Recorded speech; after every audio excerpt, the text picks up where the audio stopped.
Hai hai semuanya, ketemu lagi bareng Mihu di sini. Oh iya, kali ini Mihu akan membawakan alur cerita dari film Donghua yang berjudul Battle Through the Heaven. Mihu mengingatkan sekali lagi ya bahwa konten ini full spoiler.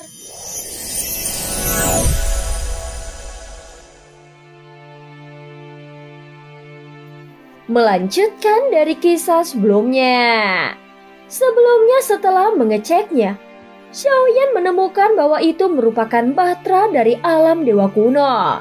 Segera Xiaoyan memerintahkan 50.000 keabadian para dewa menaikinya dan mereka bergegas ke lokasi yang telah ditetapkan oleh Ratu Kuil kuno. Xiaoyan tidak bisa merasakan vitalitas apapun di sini. Tempat ini sunyi senyap, seolah-olah itu seperti sedang berada di kuburan. Saat Xiaoyan menutup matanya, dia dapat merasakan ada suara samar yang datang dari sekitarnya. Balaskan dendam kami, balaskan dendam atas darah kami. Suara kebencian datang dari segala arah. Sepertinya yang lain tidak bisa mendengarnya. Dan hanya Xiaoyan yang bisa mendengar. Xiaoyan yang sedang duduk bersila perlahan membuka matanya. Saat ini, Xiaoyan bisa melihat hantu yang melayang-layang di sekitarnya. Seolah-olah tempat ini telah berubah menjadi neraka. Saat ini hati Xiaoyan tiba-tiba menegang. Perasaan ini membuatnya merasa tidak nyaman. Dia bisa merasakan ratapan jiwa-jiwa yang mati terus datang dari Kampan Laut Barat. Itu membuat hati Xiaoyan terasa seperti ditusuk oleh jarum. Hal ini membuatnya sangat khawatir tentang benua Dauki dan benua Daudi. Bagaimanapun keduanya berada di Kampan Laut Barat. Alasan mengapa setiap kali Xiaoyan meninggalkan dunia sensi dia akan muncul di Kampan Laut Barat. Hal ini disebabkan karena Xiaoyan lahir di Kampan Laut Barat dan ini adalah kampung halamannya. Tetapi Kampan Laut Barat jugalah yang pertama dijarah oleh Taisu. Hampir semua bintang di Kampan Laut Barat tidak bisa melepaskan diri dari penjajahan. Dan Taisu menjara semua sumber daya di seluruh Kampan Laut Barat. Dengan metode Taisu ini, tidak dapat dibayangkan berapa banyak prajurit Taisu tanpa jiwa yang telah lahir. Sekalipun mereka tidak mempunyai jiwa, tetapi mereka menggunakan baju besi dewa dan memiliki kekuatan tempur yang sangat mengerikan. Jumlah yang besar cukup untuk mendatangkan kekacauan pada setiap bintang di sini. Seolah-olah mereka bagaikan nyamuk yang menyedot darah mangsanya dalam sekejap. Sebenarnya pengaturan seperti apa yang dibuat oleh Ratu?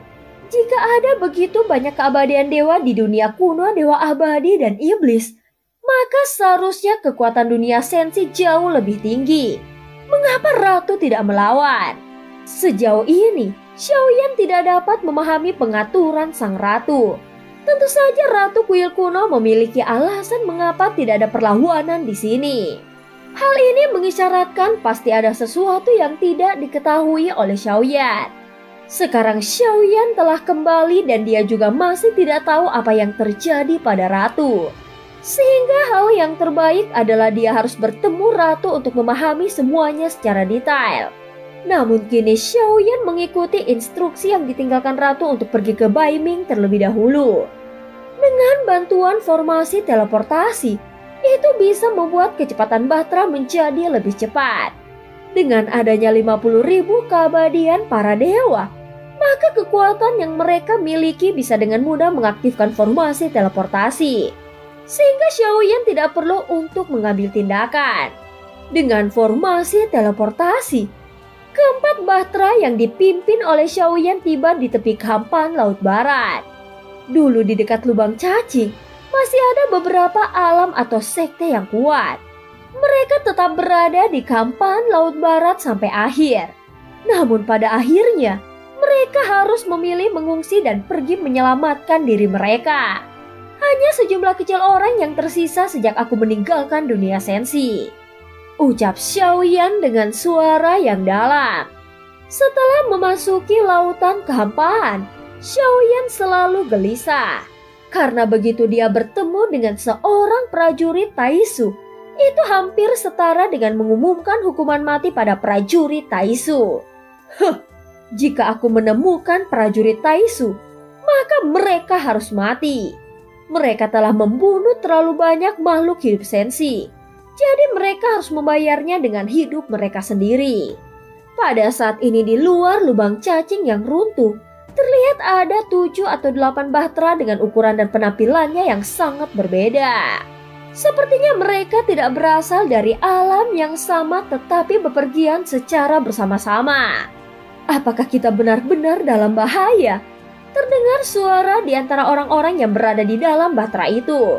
Apapun yang terjadi, masih ada peluang yang lebih besar untuk melarikan diri. Kita akan pergi melalui lubang cacing. Selama kita bisa meninggalkan kehampaan Laut Barat, kita akan aman. Kita harus percaya pada saudari Feng Chan.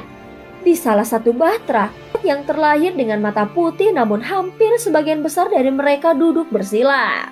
Semua orang tampak pucat dan sepertinya mereka semua mengalami cedera yang cukup serius. Alam spiritual telah hancur. Ucap sosok yang bernama Feng Chang bahkan tampak pucat dan masih ada 2 garis air mata di sudut matanya. Tinjunya mengepal dan secara perlahan membuka mata indahnya yang tampak menahan semua rasa sakit. Sial, mereka telah membantai 30 juta orang di alam spiritualku. Mengapa semua ini harus terjadi? Mengapa?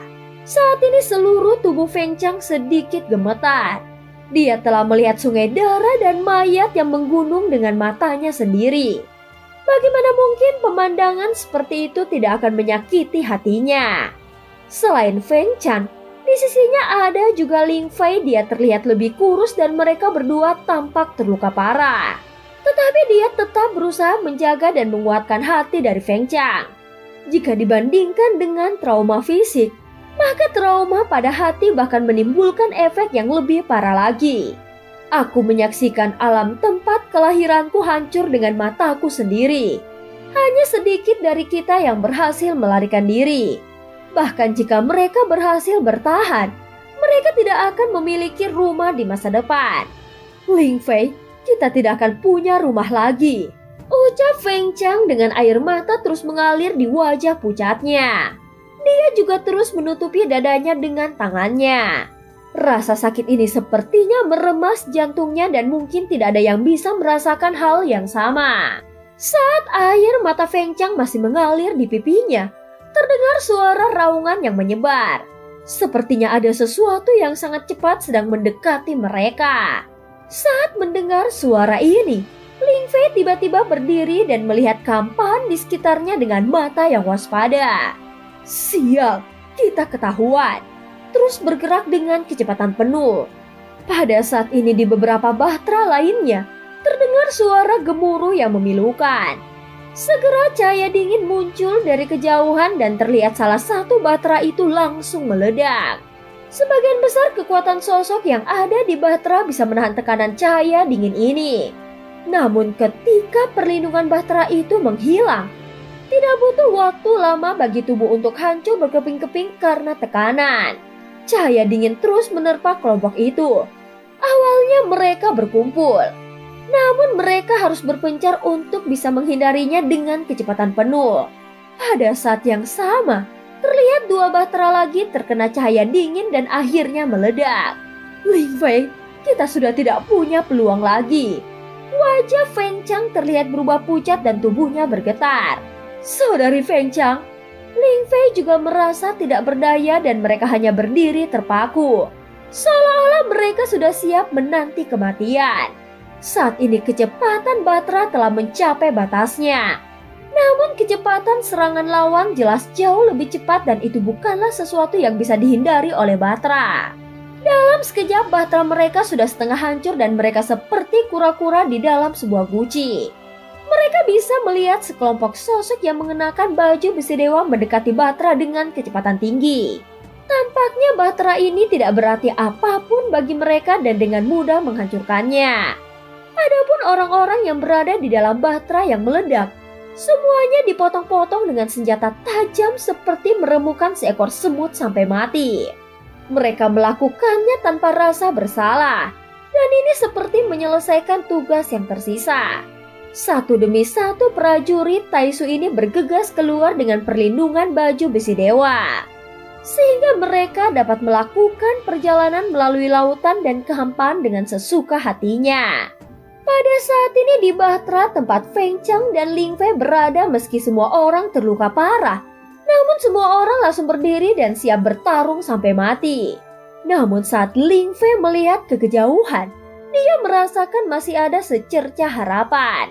Saudara Feng Chang, sepertinya ada Bahtera lain yang datang ke sini. Segera Feng Chang mengikuti pandangan Ling Fei dan bergumam dengan pelan.